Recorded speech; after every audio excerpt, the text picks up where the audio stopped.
I'm a senior sales engineer with RSA. Today, I'm going to talk to you quickly about leveraging RSA security analytics technology for end-to-end network visibility in conjunction with our friends at A10, such as Jennifer, who provide SSL decryption. So, handy tools. Let's get started. So, visibility is really the key to combating advanced threats. We often discuss that state actors could be the primary threats against any organization today. I'd argue that, in my experience, often the sales guys selling the magic box to combat these advanced threats are just as risky as any of these state actors.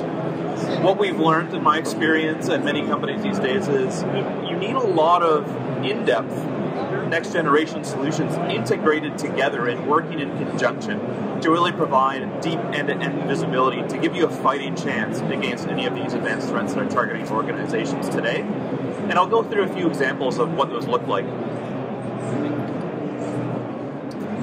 Leveraging RSA security analytics for visibility, we look at things like malware and compromise detection. So every file that passes your network, every connection that passes your network, we provide hundreds of characteristics of those files and network activity to see what's happening. These are things that may bypass your traditional perimeter defenses and potentially compromise or breach your systems. Data leakage detection. So fingerprinting any files that go by. These could be typical zip files, RAR files. They could be obfuscated files. There may be associated upload activity with those, or even lateral movement internally. So these are difficult things when using the traditional tools that really more advanced tool sets can help identify and help mitigate these threats for organizations. And lastly, incident response and forensics. If you've ever been involved in a breach or compromise scenario in an organization, you know that the initial data set that you need to analyze to determine scope and impact of that is huge. If you have terabytes of real-time data, using security analytics, you can quickly pivot to determine scope, so how many users were actually affected, the context around that, so what happened before the incident, during the incident, and after the incident, and determine root cause, so what actually happened.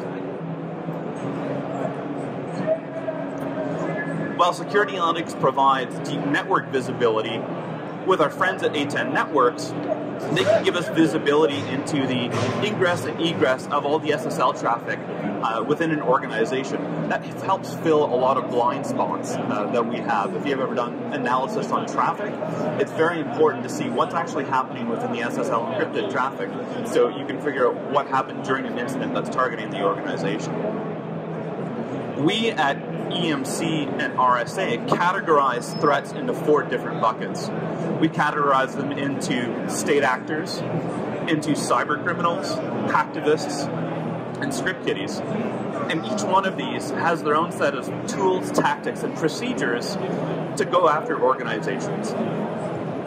When it comes to malware, if you've read the most recent Verizon data breach report, 95% of the malware used in breaches has been around for less than a month. 4 out of 5 of those samples have been around for less than a week.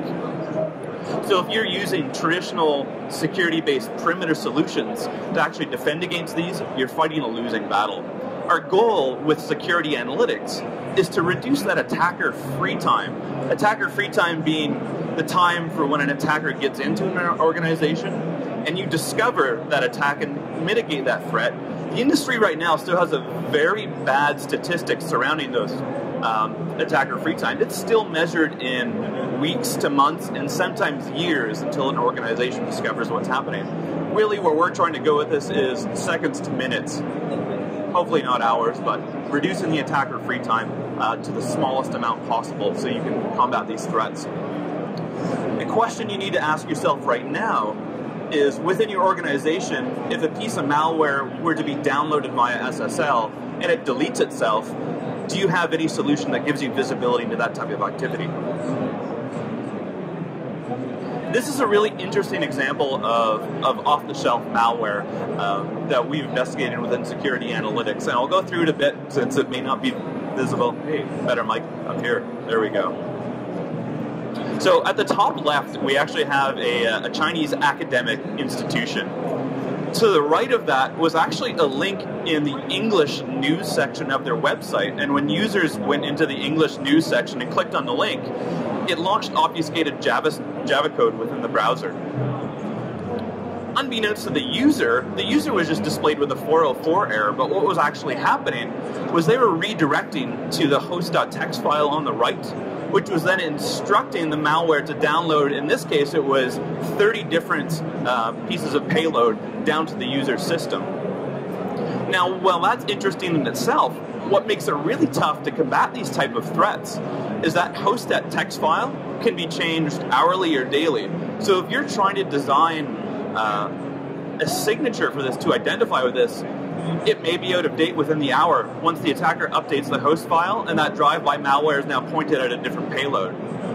So, tough to combat if you're still using traditional tools to protect your organization.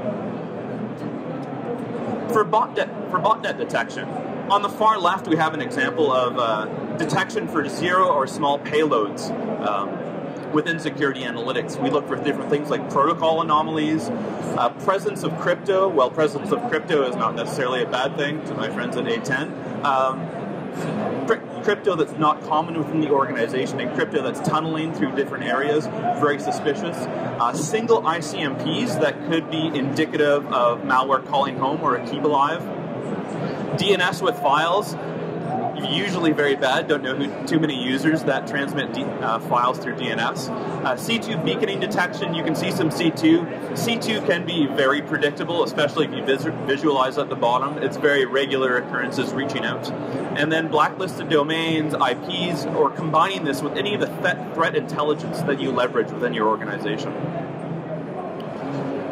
Phishing detection is a really interesting example. In this case, we have a phishing email. Hopefully LinkedIn is not at the show.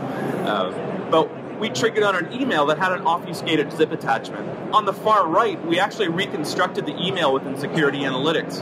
And because you have the packets, that file can be pulled out for further analysis if necessary. So for analysts to leverage this in a few clicks, very powerful when we talk about getting to the scope, root cause, and what actually happened on the network, did my user click on it. Going a bit further into the investigation, I can actually get the context on the far right and do things like, okay, how many users clicked on that email? How many users are reaching out to maybe the C2 associated with that? Here I actually have all the network activity. In this case, I have some command and control going out to 8080. I also have some associated FTP traffic.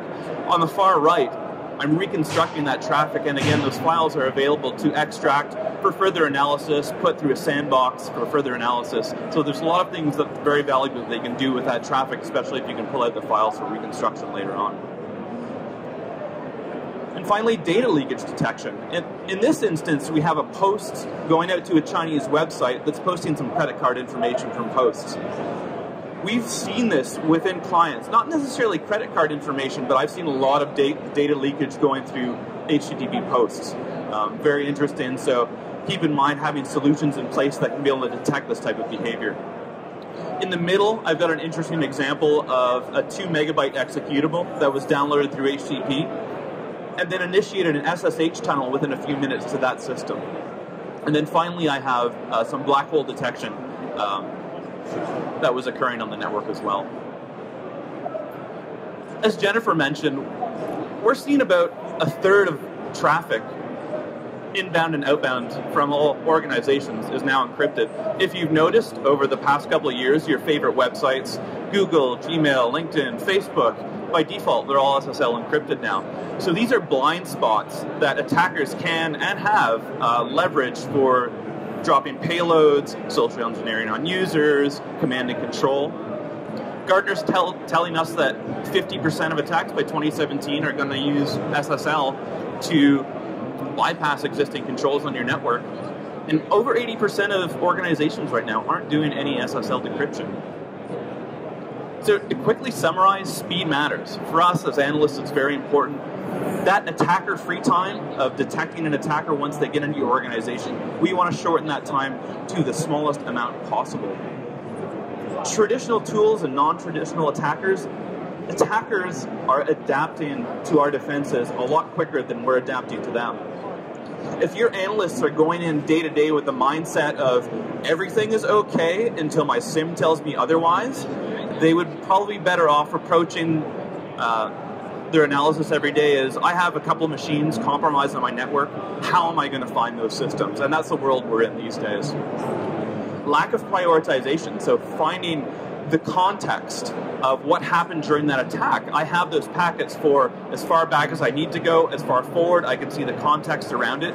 I can start building the scope of the breach, how many people did it affect within an organization, and the impact of that.